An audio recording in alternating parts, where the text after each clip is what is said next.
God is good, isn't He? It's been a lovely service so far, and I'm so happy to be seated up here with my dear sister, Sister Coleman, Norma. And she has looked forward for this moment for quite some time now. Something happened in her life that we're going to talk about this morning. And she's here to give thanks and she's here to give praise to God for the very fact that she's here with us this morning. And she's here also to praise God for His goodness in general. And so as we lead into this, Sister Coleman, I want to ask you a couple of questions, okay? Certainly. The first I want to ask is that I know that your husband, Victor, you and your husband have used to live in New York City. Yes. And you moved here. Actually, your husband came before you did. And he was here for a while. 12 years to be exact. So he was here 12 years before you came. Yes. I used to visit, but I never lived here Okay. until 2006. Hold your mic a little. There you go. So you used to visit. Now, when he was here for the 12 years before you arrived, he was visiting what church? He attended, he wasn't visiting, he attended Miami Okay. Temple for 12 years He was attending. He attended Miami Temple for 12 years before you came. before I came. Now, when did you come along? I came to Miami on the 8th of December 2006. 2006, Yes. 8th of December. And you've been coming to Miami Temple ever since. Yes, sir. Wonderful. Now, I also realize that you've got 5 sons. Yes, I do. 5 sons. Did you hear that? Oh, what a challenge. And tell us a little bit about your sons. Where you have one in Tampa, right? Who lives in Tampa. Yeah. Okay, I'll start from the top. That's a good mother. My oldest son, Alan, and I'm asking the church specifically to pray for him. Okay. He's one that has wandered from the fold. I haven't seen him in 6 years, and it bothers Alan? my heart a lot. I don't know what happened, but something happened. Only God knows. I believe he's still alive, but he chooses not to be around the family. Wow. I lift him up in prayer every day, and I'm asking God daily that He will be with him, provide for him, and one day before I die, I'll see him. Yes. And if not, Lord, prepare him so on the judgment day, which I plan to be there, and I'm hoping that I'll see him too. Amen. That's Amen. my firstborn. My second is Hugh. He lives in Tampa. You'll see him a little later. He's Okay. traveling right now, I hope. Okay. He and his family. My third is Tonomy. He lives in Boston. My fourth is Michael. He's the pastor. He lives in New York. So you have a son who lives in New York City who's a pastor Yes, of which a church? Seventh-day Adventist The pastor. Adventist Church. He is currently pastoring the Mount of Olives Church in Brooklyn. He would Wonderful. like to be here, but right now they have the NY13 going on, and he's a part of that planning, so he couldn't be here. Okay. Okay, Okay. and Tonomy also wanted to be here, but he couldn't. And my youngest, Teddy, he's right here. He's here. He's Okay. here. Well, thank you so much for that. So you're proud of all of your children, aren't you? Yes, And I we am. need to keep Alan in our prayers too, don't we? Specifically, I pray for every day for all 5 of them. I lift them up by name. And my Yes. grandchildren, 9 grandchildren too. How many grandchildren? 9 grandchildren. 9 grandchildren. You're blessed Praise God. in many ways. Any girls in the 6 girls. Okay.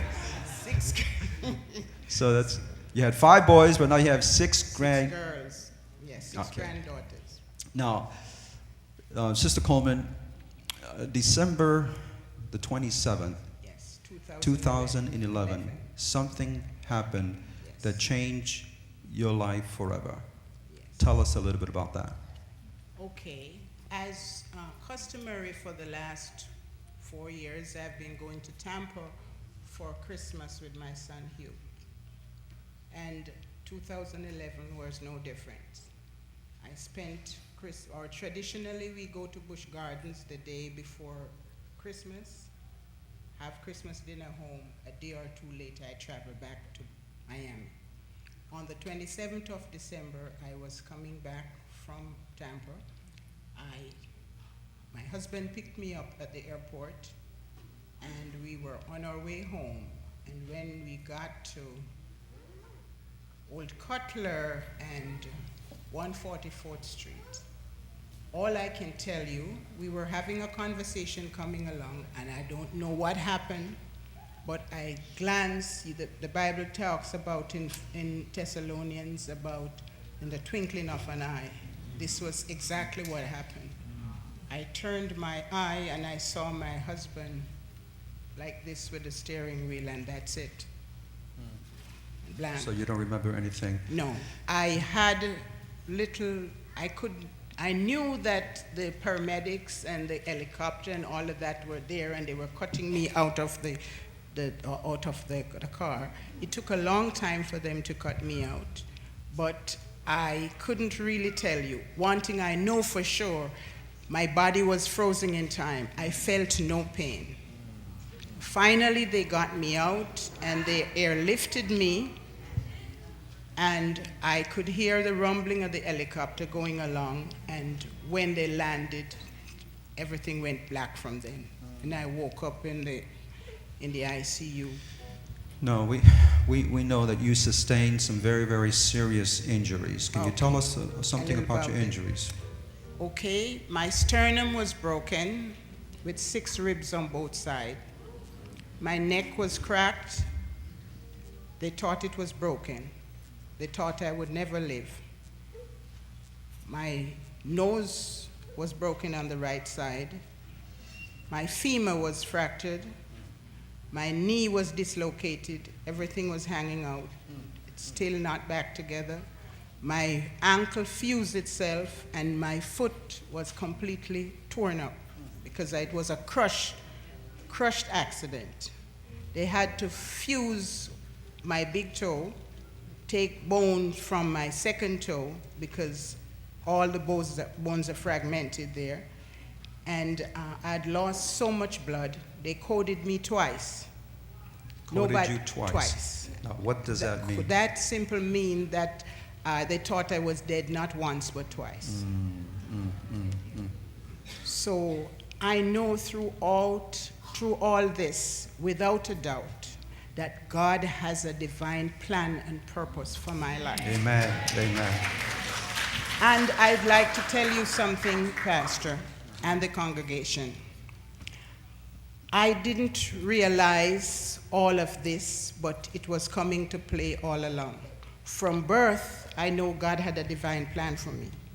I was born over 60-something years ago. And that's all you need to know. To a single mother in a rural district in the island of Jamaica, weighing only 2 pounds. I wasn't born in a hospital. There was no intensive care. There was no special nursery for me. But I had a mother who could pray. When she gave birth to me, the midwife said, "You have a little girl, but she's not going to make it." That was her feeling. But God had a bigger plan. Amen. My mother wrapped me in flannel, and she put me in her bosom with a hot water bottle. And she nurtured me from there. Amen. That was my first birth. And I grew. And thank God, I'm still here. My second birth was on the 12th of December, 1980, when I was baptized and accepted the Lord. Amen. That was my second birth. Amen. And my third birth was on the 27th of December, 2011. Now, she's going to share with us just a wee bit. She's going to share with us something incredible, what you shared with me the other day. Well, anyways, we're coming there because we'll piggyback on what you just said just now. Now, we understand, of course, that your husband, Victor, was also hospitalized. Yes, he was. But he was not in the hospital too long, was he? No. He was just shaken up because he was able to walk from the car. I don't know if you all if they have it on the screen. If yes, you we have. See what the car looked like? Have we been there yet? Yeah. Oh, they're looking, yes. Okay. Yes. Uh-huh. That's where I got out. That's where they took me out from. But Victor was on the other side, so he was able to walk out. Okay.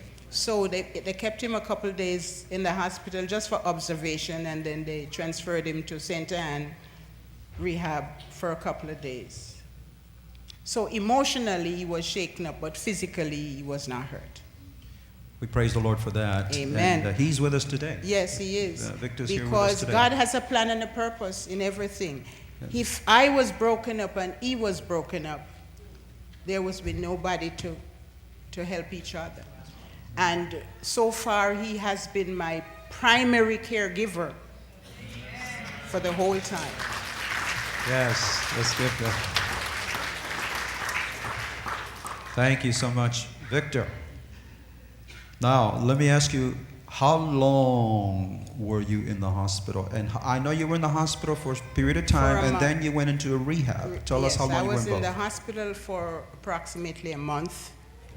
Yes, a month, and the rehab also a month. So 1 month in hospital, 1 month in rehab. Yes. I'm going to ask you a question, and I think this question will come to hopefully to the heart of why we're here today, because this is so important. You've shared this with me, and I want you to share this with our congregation. Okay. Okay?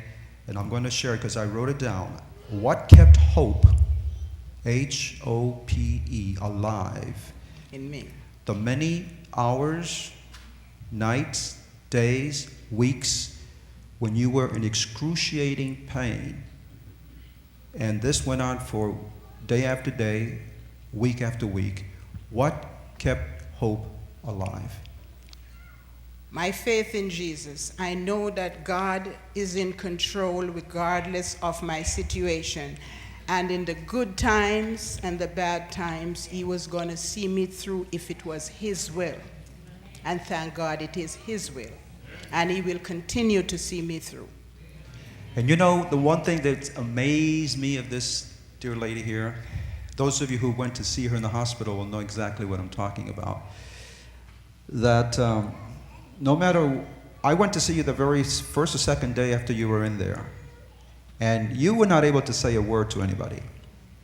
And because of that, you felt a little frustrated. So she asked someone there in the hospital to provide her with a writing pad and a pencil or a pen, and whenever you asked her something, she would reply to you on paper. And time after time, she would begin by praising God. Amen. Do you remember that? Yes. Tell us about Oh, yes. all that stuff that you... Yeah, I have enough for a book that I've written. The questions I've asked and the answers I've given and the answers the reply other people have made to me. And I have everything. Some of them dated, some are not. Before, when I started out, I could only hold a couple of words on a paper because it was like a child learning to write all over again. And then I started to make sense, so I started to make sentences and even a lot of jokes too. I kept the nurses quite busy. Sometimes they take the paper from me. They didn't want me to write. They say I'm writing too much. But through this all, it was very interesting. It has been a very long and interesting journey. But God has been so good to me. He promises that he will never leave me nor forsake me. So even though the hours were long and the pain was hard, I believed like Job did, because I've read the book of Job several times. But being in the rehab, it gave me enough time. I had no place to go. So I read it and reread it and internalized everything. And I truly can say like Job did, though he slay me, yet will I trust him. So, you know, I am encouraging you, brothers and sisters, to remain faithful to God, because he will never leave us nor forsake us. Sometimes the road will get rough with you and you will feel like God has given up, but he's not. So just hold fast to his unchanging hands, and whatever plans he have in store for you, he's going to bring it to pass. Amen. Amen. Amen. You know, as you can see here this morning, the thing that really was a blessing to those of us who came by to see you was the joy, the faith, the strength that radiated from you in spite of the horrific injuries you had and the pain that you were going through. So you were able to praise God. What does that tell us? You were able to praise God. You were able to thank God even in the midst of your pain, in the midst of all the horrible circumstances. So what can you tell us about that? I can truly tell you that God didn't promise us a rose garden in this life. And even in a rose garden, the roses are beautiful, but it has thorns. So sometimes in life you're going to have some difficult circumstances, but through it all, if you remain faithful and just hold fast to his unchanging hands, everything is going to come out all right. Amen. Amen. A couple of weeks ago, we studied the prophet Jonah. Mm-hmm. And one of the things that amazed me about the prophet Jonah that in his pit, in his darkness, in his set of circumstances, when he was in the bottom of the ocean, at the bottom of the ocean, inside of a huge fish, even from there, he was able to give God praise and thanksgiving. Amen. In Jonah chapter 2. Now that reminds me of you. Even when you were in your darkest hour, even when you were at the pit, the bottom of the world as it were for you, the bottom of your life, you were still able to give God praise and glory, for you knew that somehow all of this was going to work out for your good and for his glory. Amen. Amen. Praise the Lord. Anything else you want to say to us? Just hold fast. Amen. Because Jesus is coming soon. Amen. And if you're not yet there, pray to God and just intercede with him and just hold fast, because you want to make it. I plan to be there when he comes. And I would like to see all you brothers and sisters there also. Amen. Now, those of you, and I know beyond the shadow of a doubt that there's some sitting here this morning that are going through some real trying circumstances. And we could probably go on and on and on with this. But what we know, but we hope that what you have heard here this morning, that even in those circumstances that you're in, you must take time to give God thanks and glory. In fact, I want you, Norma, are you able to read the passages on here for me? Yes, I. You are? Can you do that? Okay. Notice, start up here with Romans 8:28 and then read down, okay? Okay. Romans 8:28. We know that all things work together for good to those who love God. Philippians 4:13. I can do all things through Christ who strengthens me. Philippians 4:6 and 7. Do not be anxious about anything, but in everything by prayer and petition with thanksgiving, present your requests to God, and the peace of God, which transcends all understanding, will guard your hearts and your minds in Christ Jesus. Amen. Next page. Just read the next page. 1 Thessalonians 5:16 through 18. Be joyful always. Pray continually. Give thanks in all circumstances, for this is God's will for you in Christ Jesus. Amen. Amen. And amen. Can we praise God for this testimony today? Thank you. Thank you so very much, Norma. And we pray that God will continue to bless you and to guide you. Let me just have a word of prayer for you right now. Okay? Gracious Father, I just want to thank you for this powerful testimony. I thank you for being with Norma those dark, dark days, those dark nights, painful, painful circumstances, she was able to think of you, and you came down and met with her in that hospital and gave her the courage and the faith and the joy to keep on. So we thank you for her faith. We thank you for her joy. We ask, O Lord, that you will continue to be with her, strengthen her, bless her. May her courage and faith in you continue to grow. And Lord, remember her son Alan. You know the needs that he has. Draw near to him. May the Holy Spirit bring conviction into his heart as well. Thank you for hearing us in the name of Jesus. Amen. Amen.